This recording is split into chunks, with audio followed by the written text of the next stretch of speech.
हमारा मैथमेटिक्स छात्रों, हमारा चैप्टर नंबर 4 सारणिक चल रहा था और ये हमारी उसकी वीडियो नंबर 8 है। आज हम आपको उपसारणिक और सेकंड किस प्रकार ज्ञात करते हैं ये बताते हैं। बहुत आसान है। उपसारणिक और सेकंड लगभग समान है, बस केवल चिन्ह का अंतर है इनमें।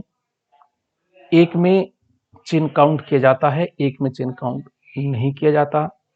आप देखते हैं क्या है। सारणिक का अवयव एआईजे का उपसारणिक एक सारणिक है, यानी जो हमारे पास तो कुछ नाम से स्पष्ट है, उपसारणिक अर्थात छोटा सारणिक।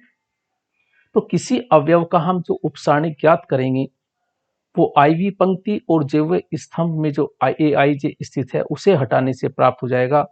तो किस प्रकार देखते हैं इसे हम। देखो, अगर तुमसे कहा जाए, देखो ये हमारे पास एक सारणिक है, कितने का 3 थ्रू वर्गावयव है, सॉरी वर्ग सारणिक है, हमेशा सारणिक वर्ग होता है। और देखो इसमें हमारे पास 9 अवयव है, 9 एंट्री। हमें किसी का वो कहता है अवयव 6 का सारणिक बताइए, इस 6 का हमें उप सारणिक बताना है। वो किसी का भी पूछ सकता है, अर्थात हम 9 अवयवों के, यानी इसमें 9 एंट्रीज हैं, तो किसी का भी वो उप सारणिक पूछ सकता है। बहुत ईजी है। हमें किसका ज्ञात करना है, इसका। ये छोड़ दो और ये छोड़ दो, अर्थात इस 6 का 6 कहां है, दूसरी रो में, दूसरी रो छोड़ दी, तीसरी रो छोड़ दी, जो बाकी बचा उसे सारणिक के रूप में लिख दें। 1 2 7 8, तो ये कहलाएगा M23। M23 का मतलब दूसरी रो तीसरा कॉलम, अर्थात 6 का जो दूसरी पंक्ति और तृतीय स्तंभ में स्थित है, तो इसका उपसारणिक क्या बोलेंगे, इसे हम M23 बोलेंगे, कैपिटल M23। क्योंकि 6 हमारे पास कौन सी रो में है, दूसरी रो में है। कौन से कॉलम में है, तीसरे कॉलम में है। तो 23 लिखेंगे, पहले रो लिखेंगे फिर कॉलम लिखेंगे, तो M23 कहलाएगा। और इसका मान बताया किस प्रकार हमें लिखना है। तो किसी का भी लिखना है। अगर तुमसे लिखने के लिए कहा जाए किसी का, अपने आप लिखें, थोड़ा सा लिखने की कोशिश करें। मैं देखो दोबारा एक और एग्जांपल देता हूं लिख के अपने पास से।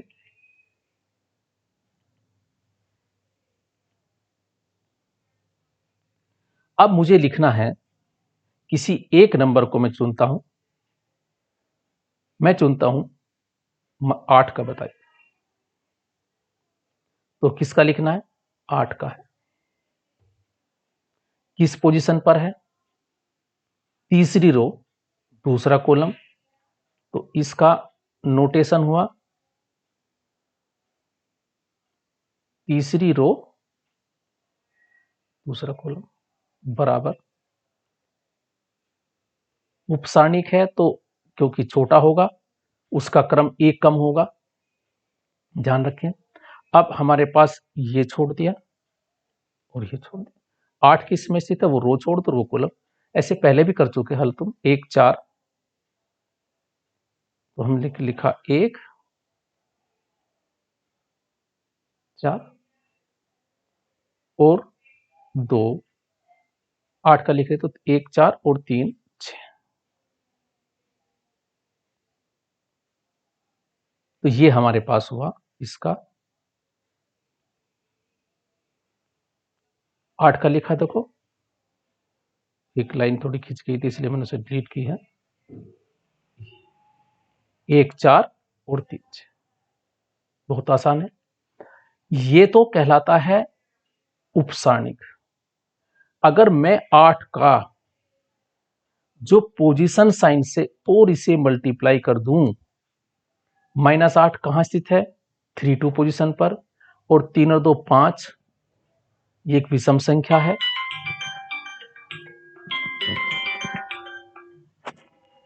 एक विषम संख्या है, तो -1 की घात 5 एक विषम क्या बनेगा, -1 बनेगा।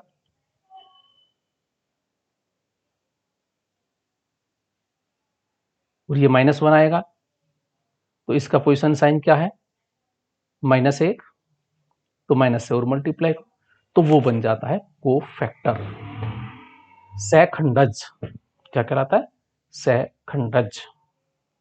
तो पोजीशन साइन से और अगर मल्टीप्लाई कर दें इसे उपसारणिक को, तो बन जाता है सहखंडज। इसे फिर हल कर लिया इसने, देखो हल करके ये इसका -6। तो ये हुआ हमारा उपसारणिक।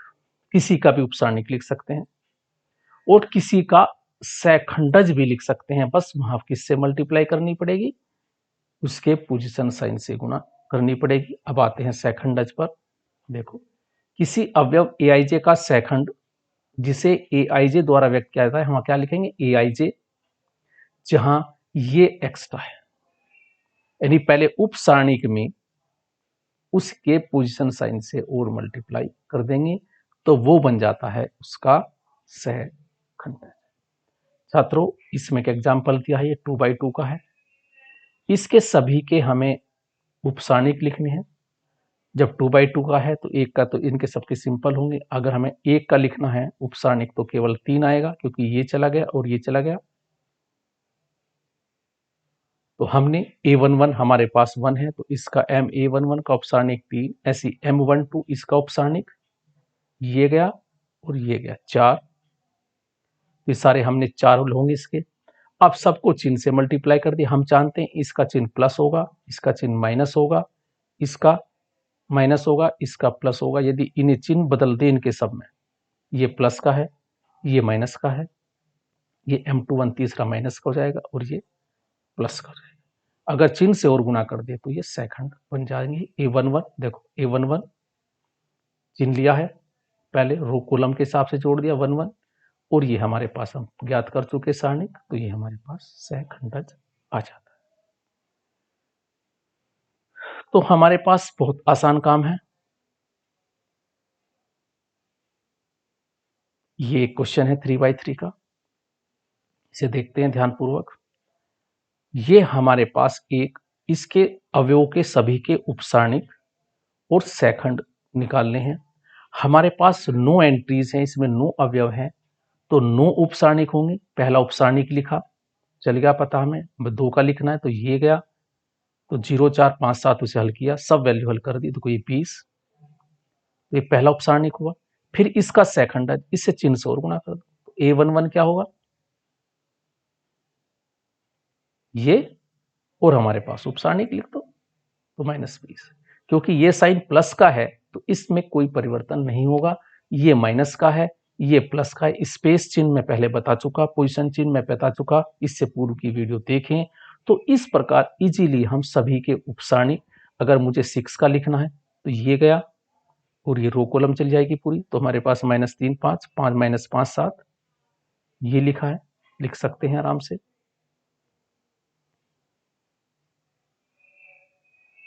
तो हल कर देखें, सबके हर पोजीशन के बनाए हुए हैं।